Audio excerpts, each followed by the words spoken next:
ETF index mutual funds నేర్చుకుని stock మార్కెట్లో రాణించాలనుకుంటున్నారా? వెంటనే ఈ నెంబర్కి కాల్ చేయండి.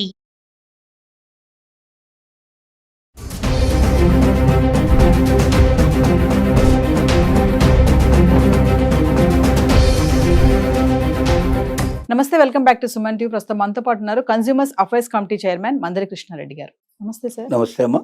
సార్, బంగారం ధరలు చూసుకుంటే అంటే 2027కి బంగారం ధర అనేది 2 లక్షలకి వెళ్ళిపోతుందా, లేదు అంటే 70,000 వరకు పడిపోతుందా? అది ఎందుకు హెచ్చు తగ్గులు కనిపిస్తున్నాయి అంటే ఒకసారి దాని గురించి మాట్లాడుకుంటే సార్. 2027 నాటికి ఎవ్వరు కూడా బంగారాన్ని ప్రిడిక్ట్ చేయగలిగారు ఈ ప్రపంచంలో ఎవరు లేరు. ఎవరైనా జోష్యం చెప్తే చెప్పాల్సింది తప్ప ఎవరు కూడా చెప్పలేరు. కానీ సమీప భవిష్యత్తులో ఉండే పరిస్థితులు మనం చూసినట్టయితే, ఒకటి, యుద్ధాలన్నీ కూడా దాదాపు ఇప్పుడు మనం చూసాం. ఏ యుద్ధాలు జరిగాయో మనం చూసాం. ఇరాన్కి మధ్యలో జరిగినట్టు యుద్ధం మనం చూసాము. ఇజ్రాయెల్కి మన గాజాకు మధ్యలో జరిగిన యుద్ధం మనం చూసాము. తర్వాత మనకు దాంతోపాటు రష్యాకి మనకు ఇదే రష్యా నుంచి చేస్తున్న యుద్ధం, ఇవన్నీ మనం చూసాం.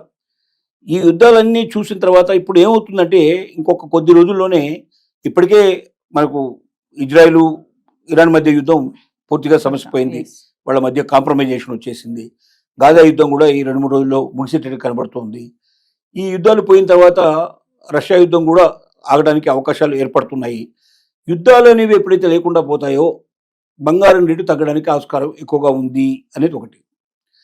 రెండోది, స్టాక్ మార్కెట్లు కూడా ఫ్లక్చువేషన్ నుంచి స్టాండర్డ్ పొజిషన్కి వస్తే, అంటే పెరుగుదలే లక్ష్యంగా ఉండే పరిస్థితి ఏర్పడినప్పుడు ఎక్కువ మంది స్టాక్ మార్కెట్లో పెట్టుబడి పెట్టే ప్రయత్నం చేస్తారు.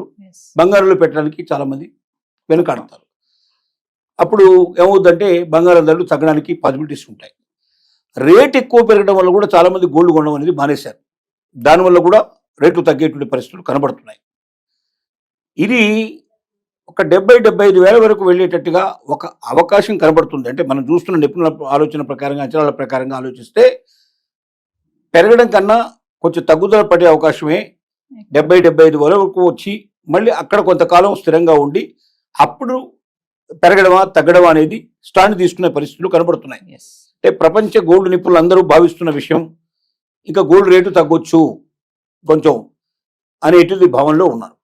గోల్డ్ రేటు తగ్గితే డెఫినెట్గా దాని ప్రభావం చాలా మీద ఉంటుంది. ప్రభుత్వాలు కూడా ఇప్పుడు గోల్డ్ కొనాలనే ఆలోచన ఇమీడియట్గా పెద్దగా లేదు. వీటన్నిటిని దృష్టిలో పెట్టుకొని తగ్గొచ్చు.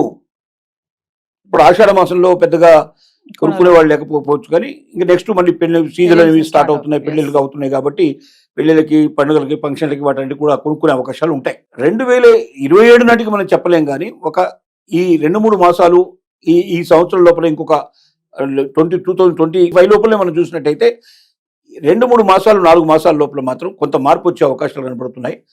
70,000-75,000 వరకు వెళ్ళి అక్కడ ఆగి కొన్నాళ్ళు అక్కడ ఉండి ఆ తర్వాత అది పెరగడమా తగ్గడం అనేది ఎటుటర్న్ తీసుకుంటుంది.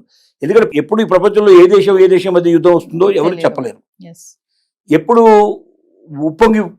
సముద్రాలు పొంగుతాయో, ఎప్పుడు ప్రమాణమైనటువంటి వర్షాలు వస్తాయో, ఎప్పుడు ఏ నగరం మునిగిపోతుందో కూడా చెప్పగలిగే పరిస్థితి లేదు. ఇప్పుడు జపాన్ గురించి ఒక ప్రిడిక్ట్ చేసేటువంటి ఒక పెద్ద అక్కడ ప్రపంచంలోనే ఏ సంఘటనలు జరిగినా చెప్పేటువంటి కొంతమంది జ్యోతిష్యులు అక్కడ చెప్పారు.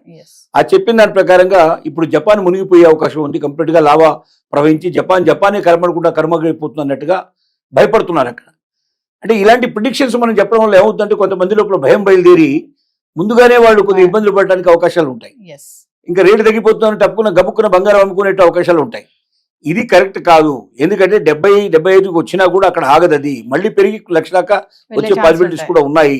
కాబట్టి బంగారం గురించి తొందరపడి ఏ నిర్ణయం తీసుకున్నా కరెక్ట్ నిర్ణయం కాదు.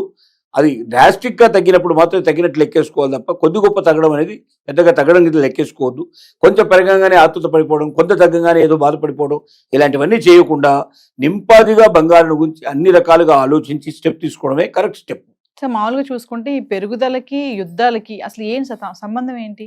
యుద్ధాలు జరగడం వల్ల ఏమవుతుందంటే ఆర్థికంగా దేశాలకు సంబంధించిన సంపద అంతా కొన్ని దేశాలకు వెళ్ళిపోవడం జరుగుతుంది. బాంబుల కోసమని అనుభవం, అక్కడ వేసేటువంటి బాంబులు వాటి ఖర్చులు ఉంటాయి కదా, యుద్ధ ఖర్చులు విపరీతంగా పెరిగిపోతాయి.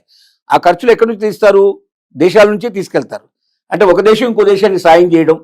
ఇప్పుడు మొత్తం ప్రపంచం అంతా ఒకే దేశం కింద ఉండే లెక్క. ఎందుకంటే గతంలో లాగా ఒక దేశానికి ఒక దేశానికి సంబంధంగా లేకుండా ఉండలేదు.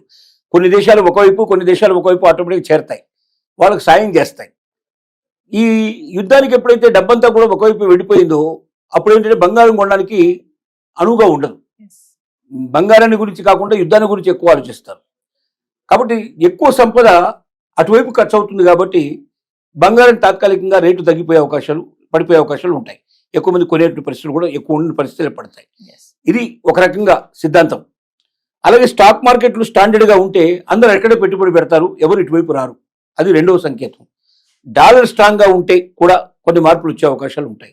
డాలర్ విలువ పడిపోతే కొన్ని మార్పులు వచ్చే అవకాశాలు ఉంటాయి. ఇవన్నీ బంగారం మీద ఎఫెక్ట్ ఇస్తాయి. Thank you sir.